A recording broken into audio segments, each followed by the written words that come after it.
Yes, yes, yes.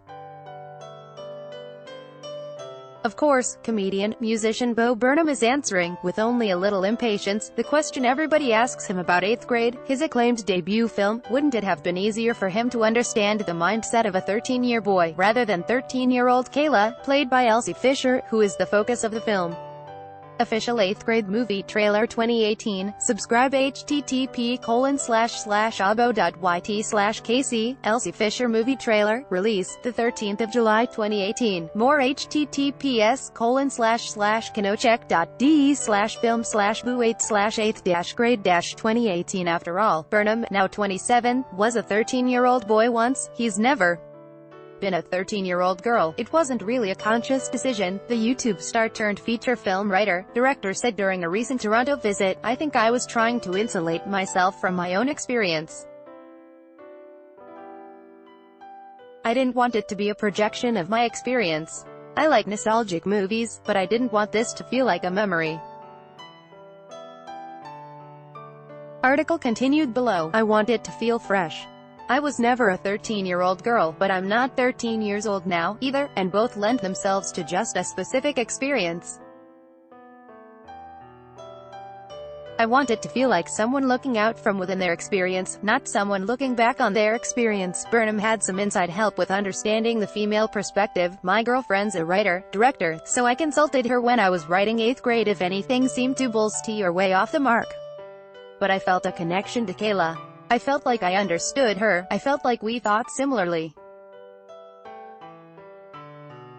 So I just tried to trust that. He gained international fame in 2006 as a budding star of a new phenomenon called YouTube, making viral videos in his suburban Boston bedroom with titles such as, "My whole family thinks I'm gay." The 6'6" Burnham has this much in common with 8th grade's Kayla, who has her own YouTube show, although Kayla's show has an audience that seems to number in single digits, judging by the lack of feedback she gets. Comedian-turned-filmmaker Bo Burnham has been winning raves since Sundance for his debut feature film 8th Grade. Renee Johnston, Toronto star Elsie Fisher as Kayla in 8th grade. Bo Burnham says Fisher played the character actively. A24, Tribune News Service. Burnham must be doing something right, regardless of whose perspective he's viewing the world from. 8th grade was a hit at its Sundance premiere in January. It has amassed festival kudos since then, including winning the Audience Award at Sundance London and similar prizes at fests in Chicago and San Francisco. Article continued. Bella Wellesley Fisher was such a casting coup for the role of Kayla. She just inhabits the role, and she's not afraid to look awkward or to be seen having acne. Did you have to audition a lot of girls before you found her?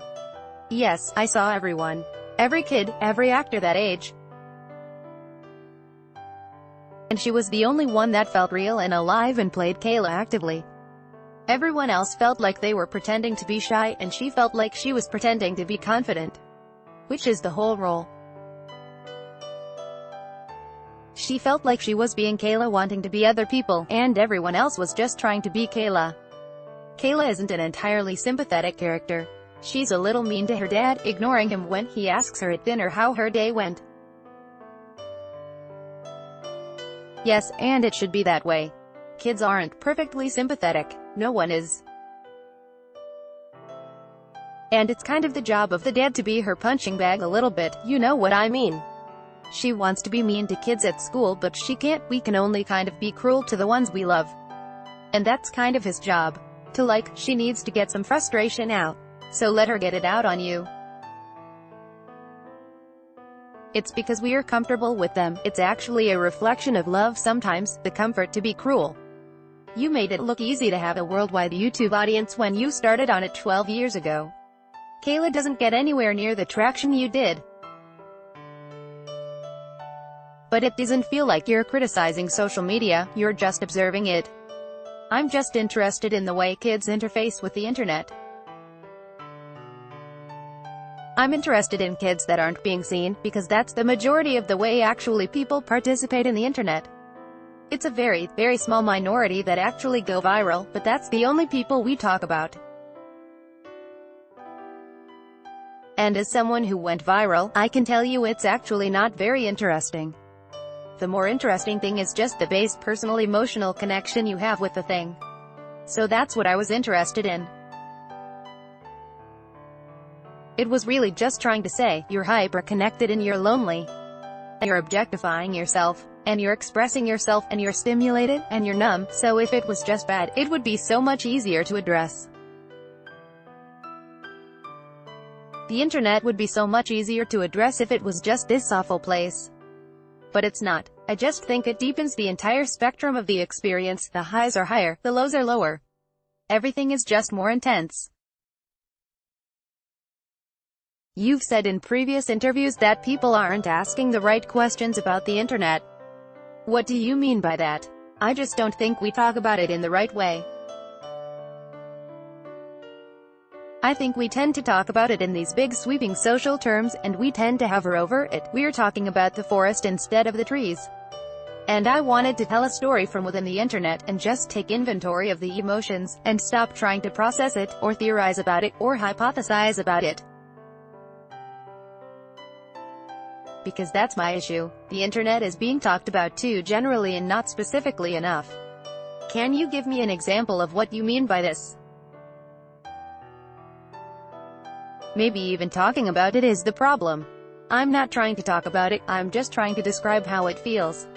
Just trying to give a subjective view into the emotions of it. And then 20 years down the line, we can talk about it in theory once we've gathered all the information. For now, it just feels like I just want to talk about how it feels, not what it means. So how does it feel? Oh, it feels a lot of ways. It feels exciting and confusing, isolating and connecting, and I think it interfaces with anxiety in a very specific way, where it makes us feel sorts of anxious and it feels very full and empty at the same time. You have many aspects of real-world anxiety in your film, not least of which is the scene where students are being trained how to respond if a gunman enters their school. Yes, it's become very relevant now.